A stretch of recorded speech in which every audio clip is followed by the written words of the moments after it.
Prazer, Lilith. Lilian é uma ex-aluna da Pontifícia Escola de Laplace. Eu acho que Pontifícia é um adjetivo, mas eu não sei o significado. Enfim, onde aprendeu muito, mas não foi muito feliz.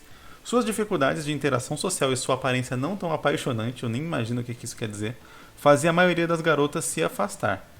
Anos mais tarde, renovada e de volta à sua terra natal, ninguém mais a reconhece. Percebendo isso e remetendo a questões mal resolvidas de seu passado, ela se torna Lilith e tem como objetivo pegar todas as garotas da sua antiga turma e pintar belos quadros de suas façanhas. Aí tem aqui um parênteses do autor explicando um pouco mais a ideia. A ideia é que ela vai usar de muitos meios para conseguir seu objetivo, por vezes insensível, manipuladora e sem muito pudor.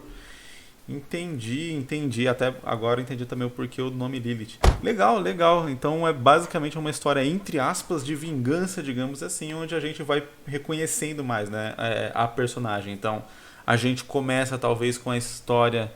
Eu acho que inclusive esse é um ponto de partida ótimo para a história. A gente começar exatamente de onde parte essa sinopse aqui. Então mostrando a Lilian na escola e mostrando todo mundo meio que tratando ela mal, ela não tendo muito reconhecimento, ela tentando se aproximar das pessoas e sendo criticada e sendo menosprezada, né? No caso aqui, pelo que eu entendi, a Lilian tem interesse, né, em pessoas do mesmo gênero, então dá até para incluir essa questão de preconceito mesmo, né, de ela sofrer preconceito ali, pra gente sentir aquela dosinha da personagem, ao ponto que quando ela voltar, a gente vai meio que comprar a vingança junto com ela, só que conforme a gente vai vendo ela realizar essa vingança, a gente vai se voltando contra a própria personagem, porque vai vendo a personagem se mergulhando nessa vingança em um ar muito mais de se tornando uma vilã na própria história, né? Até pelo que o autor comenta aqui no final, né? Que ela vai ser por vezes insensível, manipuladora e sem muito pudor.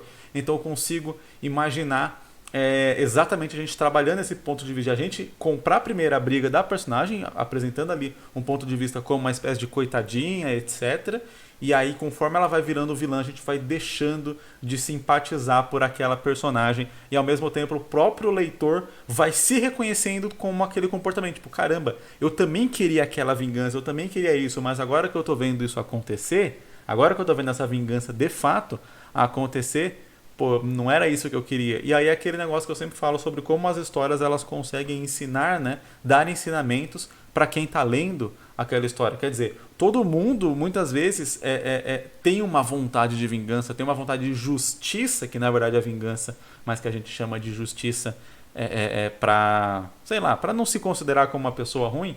E só às vezes vai perceber isso, só vai perceber sentimento quando a gente vê aquilo sendo feito na prática e percebe que, pô, não é assim, não é esse o caminho, sabe? Muitas vezes a gente tem esse sentimento e às vezes são histórias como essa que ajudam a gente a amadurecer como pessoas e perceber alguns comportamentos errados que a gente mesmo tem e que se a gente levasse esses pensamentos errados à frente, a gente provavelmente pagaria consequências muito sérias que talvez a gente não conseguisse lidar. E aí, através da história da Lilian, né, que vai virar a Lilith, a gente pode acabar vendo isso. E aí, vendo ela mesma se afundar nessa vingança, ela mesma se tornar uma vilã, e talvez percebendo isso tarde demais para não conseguir reverter a situação. Eu acho que essa história pode ter até dois possíveis finais, né? Um final onde realmente a Lilith termina sozinha, percebe todos os problemas e tal, tarde demais, percebe que a sociedade foi ruim com ela, mas ela ser ruim de volta com a sociedade não é o caminho certo, até porque nisso ela acaba sendo ruim com outras pessoas que são inocentes e acaba ferindo outras pessoas da mesma maneira que as pessoas feriram ela. Então, no fim, ela está sendo aquilo que ela detestava.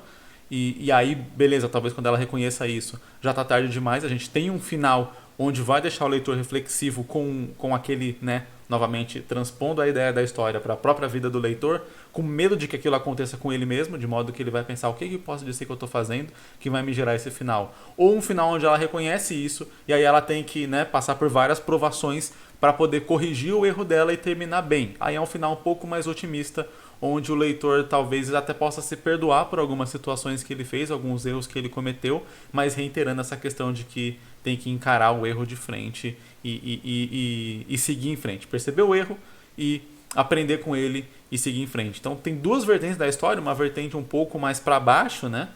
Mas não por ser para baixo que seja menos importante, digamos assim, em termos de lição, e uma outra mais pra cima. Eu particularmente gosto das versões mais pra cima, porque eu acredito que quando você termina uma história que, beleza, por mais que ela tenha essa lição dura e pesada que não só a Lilith, mas o leitor também precisa aprender enquanto ele acompanha a história, você termina com um sentimento positivo, de modo que o leitor talvez se sinta mais motivado também a fazer certas mudanças na própria vida. E é legal, muitas vezes, deixar o leitor com aquela dúvida, com aquela pulga atrás da orelha, com aquele pensamento. Tem várias histórias que fazem a gente ficar se questionando sobre a própria vida, sobre as próprias atitudes, etc. E às vezes tiram o nosso sono. Isso é muito legal, são histórias que a gente lembra por muito tempo.